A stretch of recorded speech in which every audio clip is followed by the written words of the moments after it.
óbvio que os judeus planejaram proteger a arca. Sabemos que o primeiro assalto sobre Jerusalém foi feito por Sisaque, rei do Egito, e aconteceu durante o reinado do filho de Salomão, Roboão.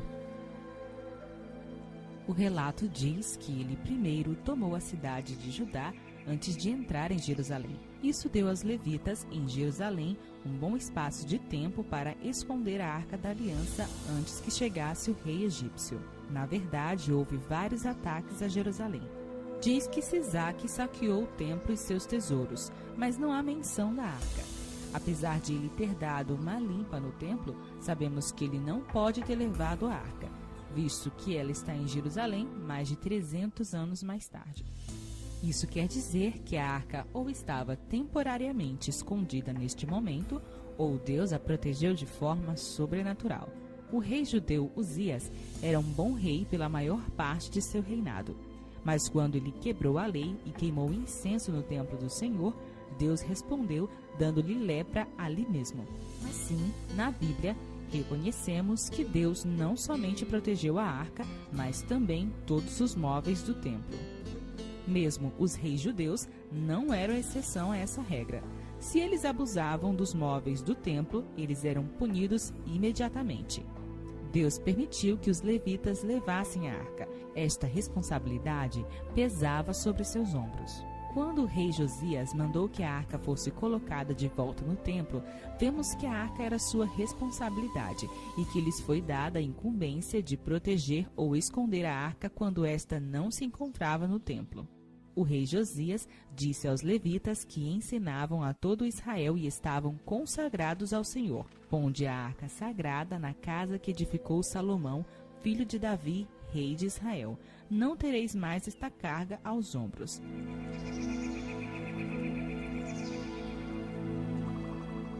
Então, apesar de não sabermos o lugar exato ao qual a arca foi levada, sabemos que os sacerdotes anteriormente tinham escondido a arca para protegê-la. Antes que os babilônios conquistassem a Jerusalém, houve um cerco de 2 anos.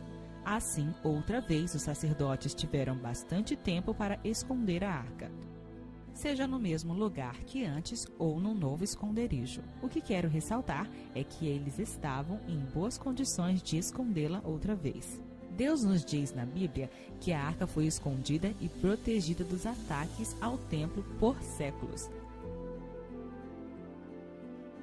Assim, eles não teriam sido pegos de surpresa sem ter onde esconder a arca quando os babilônios venceram a Jerusalém.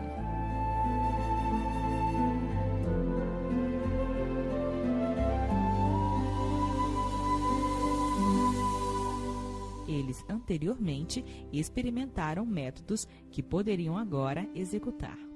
Algumas pessoas pensam que a arca poderia ter sido destruída ou roubada pelos egípcios ou caldeus, ou mesmo sido levada à Babilônia, onde teriam derretido seu ouro. Vejamos se há lugar para tal possibilidade. Apesar de não haver resposta direta a isso, podemos considerar padrões de comportamento mostrados na Bíblia, já que Deus não muda. Você certamente está familiarizado com a importância da Arca da Aliança.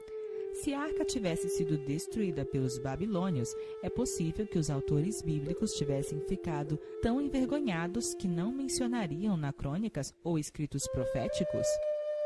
Cobrir derrotas e falhas não é incomum nos escritos bíblicos.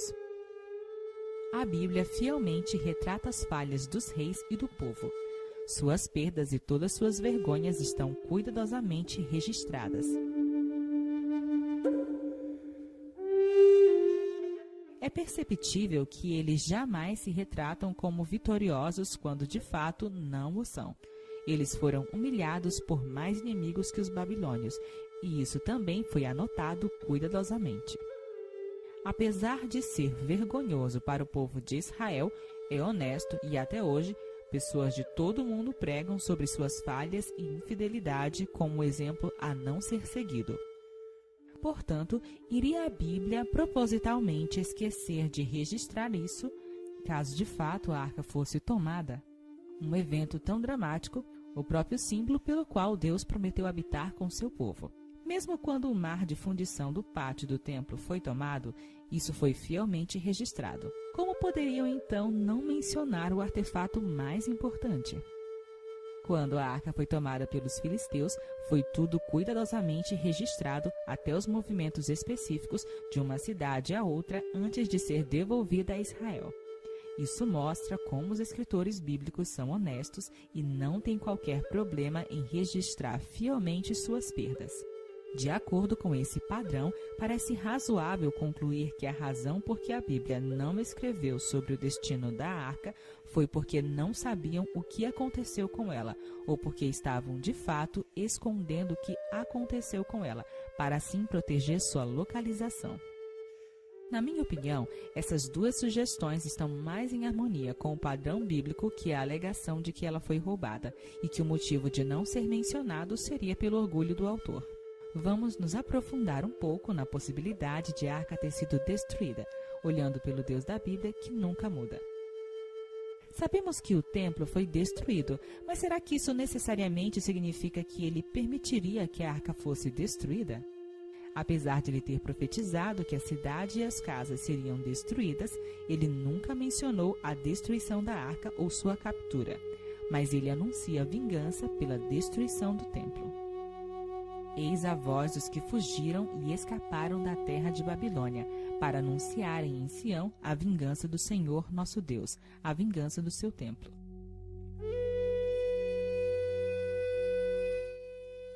Aguçai as flechas, preparai os escudos. O Senhor despertou o espírito dos reis da Média, porque o seu intento é contra a Babilônia para destruir, porque esta é a vingança do Senhor, a vingança do seu templo. Nenhuma menção de vingança pela arca, o trono, mas somente o templo. Afinal, a função primária do templo era abrigar a arca, o trono de Deus na terra. Por isso, registrar seu destino teria sido mais importante que o destino do templo. Por que iria Deus avisar que puniria a Babilônia por destruir o templo, mas não ter nada a dizer sobre a arca sendo destruída? Como mencionamos, quando a arca foi tomada pelos filisteus, Deus não permitiu que eles degradassem a mesma. Pelo contrário, o deus pagão Dagon foi forçado a se inclinar perante a arca. Ademais, Deus mandou pragas sobre estas nações pagãs até que eles devolvessem a arca. Todos que foram descuidados em relação à arca morreram, incluindo o povo de Bet-Semes que viu a arca voltando dos filisteus. Eles eram judeus, mas não foram poupados. Mais tarde, quando Davi estava levando a arca a Jerusalém, um dos guardas tocou a arca e ele foi morto imediatamente. O que Deus está tentando nos ensinar por meio dessas histórias? Que ele está protegendo a arca de ser violada. Na verdade, o homem que tocou a arca estava simplesmente tentando ajudar. Apesar disso, o que ele fez foi contra os específicos requerimentos de Deus. Deus não precisou de ajuda do homem para proteger sua arca. Davi ficou com medo quando viu isso e estava assustado demais para continuar a jornada de trazê-la a Jerusalém. Assim, ele encontrou uma pessoa para cuidar dela por aquele momento. Portanto, Deus está nos ensinando as seguintes coisas com essas histórias. Primeiro, a arca não precisa ser protegida por seres humanos. Ela está perfeitamente segura nas mãos de Deus. Segundo, Deus protegeu a arca bem de pertinho, mesmo quando esta se encontrava nas mãos dos inimigos. E terceiro, ele não permitiu que outras nações ou pessoas desmerecessem o trono de Deus. Por favor, entenda que esses 3 pontos não são suposições, mas conclusões de como Deus cuida de sua arca. Então, qual é a conclusão lógica aqui? Será que Deus não se importava mais com a arca quando os babilônios conquistaram Jerusalém? De forma alguma. Ele mostrou tanto às nações pagãs como ao seu próprio povo o cuidado por sua arca. É inconcebível que agora não importasse mais, que ele não mais a protegeria. Lembre-se que os israelitas tinham apostatado quando a arca foi capturada pelos filisteus. Apesar deles serem infiéis, Deus não permitiu que a arca fosse destruída. Afinal, de acordo com a profecia, Deus iria restabelecer a nação judaica em Jerusalém. Outra coisa, O quarto mandamento da lei debaixo do trono de Deus diz que sua área de domínio é toda a terra.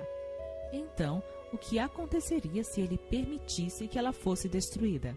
Seu trono, indicando que ele é o dono da terra. Seria ele ainda o legítimo dono da terra? Mesmo os caldeus ou babilônios tendo conquistado a Jerusalém? O que o próprio Deus disse? Eis que a arca da aliança do Senhor de toda a terra passa o Jordão diante de vós.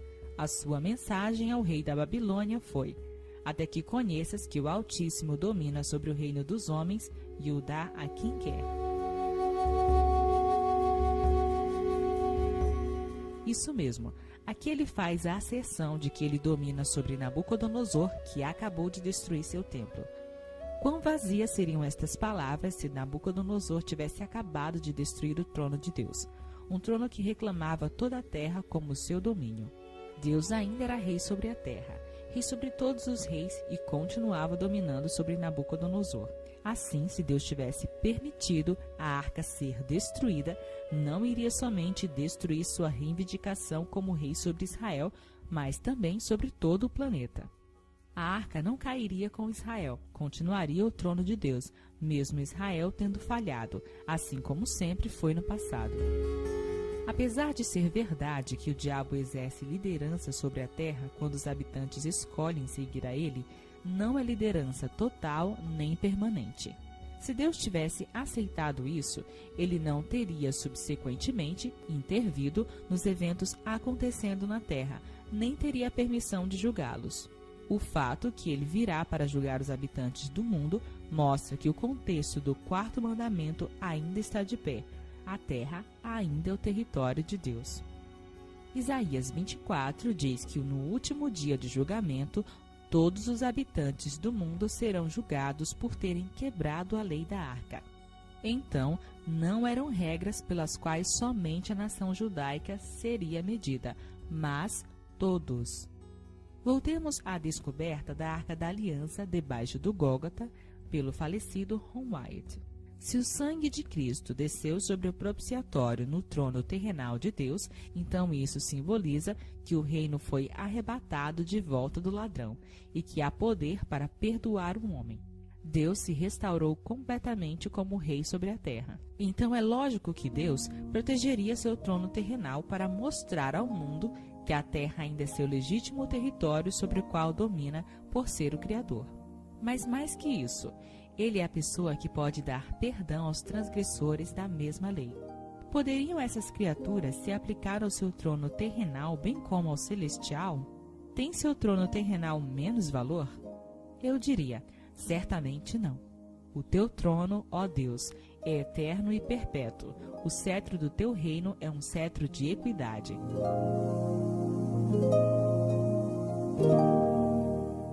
Ele nos subjugará os povos e as nações debaixo dos nossos pés.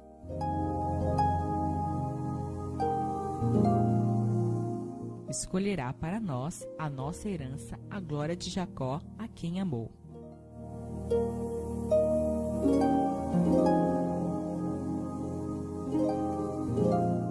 Cantai louvores a Deus, cantai louvores. Cantai louvores ao nosso Rei, cantai louvores. Pois Deus é o Rei de toda a terra. Cantai louvores com inteligência. Deus reina sobre os gentios. Deus se assenta sobre o trono da sua santidade.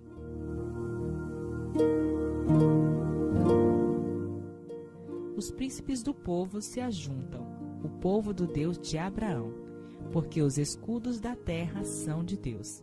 Ele está muito elevado.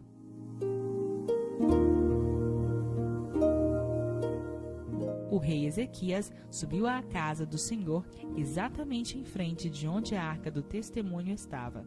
E Ezequias orou ao Senhor e disse: Ó Senhor Deus de Israel, que habitas entre os querubins, tu mesmo, só tu és Deus de todos os reinos da terra. Tu fizestes os céus e a terra. Agora, pois, ó Senhor nosso Deus, te suplico, livra-nos da sua mão, e assim saberão todos os reinos da terra que só tu és o Senhor Deus.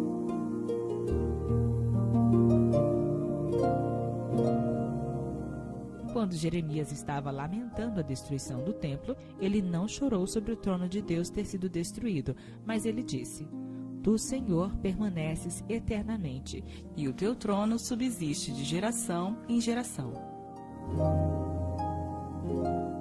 O que mais Jeremias sabia? Não parece que o trono terrenal de Deus acabara de ser destruído.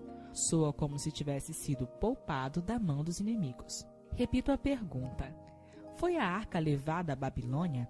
Quando a Bíblia enumera todos os objetos tirados do templo e levado à Babilônia, ela chega a mencionar objetos pequenos e insignificantes, como colheres, mas nunca menciona a arca. Assim, a Bíblia anotou em detalhes tudo o que foi levado do templo, e você pode ler esta descrição em Jeremias. Eles, portanto, sabiam até o menor detalhe do que o rei de Babilônia levou. Agora vejamos quão protetor Deus era sobre esses objetos sagrados que foram levados do templo. Vários utensílios do templo estavam agora em Babilônia, mas repare como Babilônia não destruiu esses itens. Tinham suficiente respeito por eles para guardá-los com segurança. Foram armazenados, não destruídos ou reutilizados para propósitos comuns. Mas no final do reinado de Babilônia, Belsazar usou vasilhames para beber e se embriagar com suas mulheres adorando a ídolos. Na mesma hora, apareceram na parede dedos de uma mão humana, escrevendo a sentença contra a Babilônia, que ela fora medida pelo Deus do céu e destruída, pesada na balança e achada em falta. Sim, pesada na balança e achada em falta. O reino seria dividido e entregado aos persas. Se Deus interveio de forma tão notável e dramática aos seus vasilhames serem profanados, teria ele ficado indiferente com respeito à arca? Seriam os copos agora mais importantes que a arca, seu próprio trono terrenal? A arca não estava em Babilônia, por isso ela não precisava de proteção especial ou intervenção sobrenatural. A arca foi escondida em um lugar seguro, como disse Jeremias, enquanto ele olhava sobre Jerusalém e o templo em ruínas. Tu, Senhor, permaneces eternamente e o teu trono subsiste de geração em geração. Por esta e outras histórias, Deus nos mostra que Babilônia nunca venceu e que ele sempre teve o controle da situação. De fato, ele profetizou que eles voltariam depois de 70 anos e isso aconteceu de forma miraculosa exatamente no tempo predito. Depois que os medo-persas assumiram com isso a custódia dos itens do templo, Deus lutou com um novo rei. Mas o príncipe do reino da Pérsia me resistiu 21 dias, e eis que Miguel, um dos primeiros príncipes, veio para ajudar-me e eu fiquei ali com os reis da Pérsia. E eu fiquei ali com os reis da Pérsia.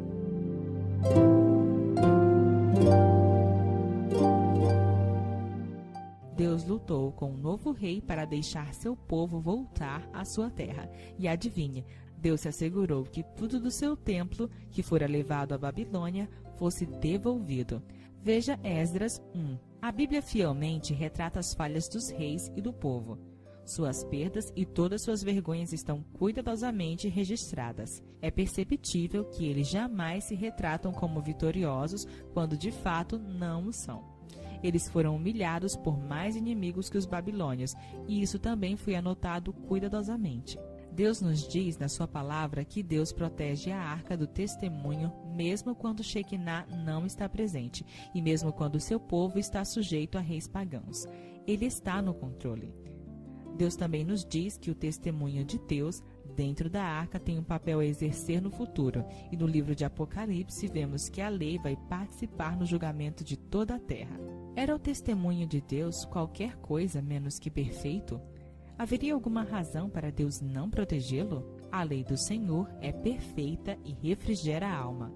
O testemunho do Senhor é fiel e dá sabedoria aos simples. Portanto, teria Deus permitido que sua arca fosse destruída? Tem tantos versos bíblicos, muito mais que mencionei aqui, que revelam um padrão consistente de Deus no controle, protegendo sua arca não somente dos gentios, mas também dos próprios judeus.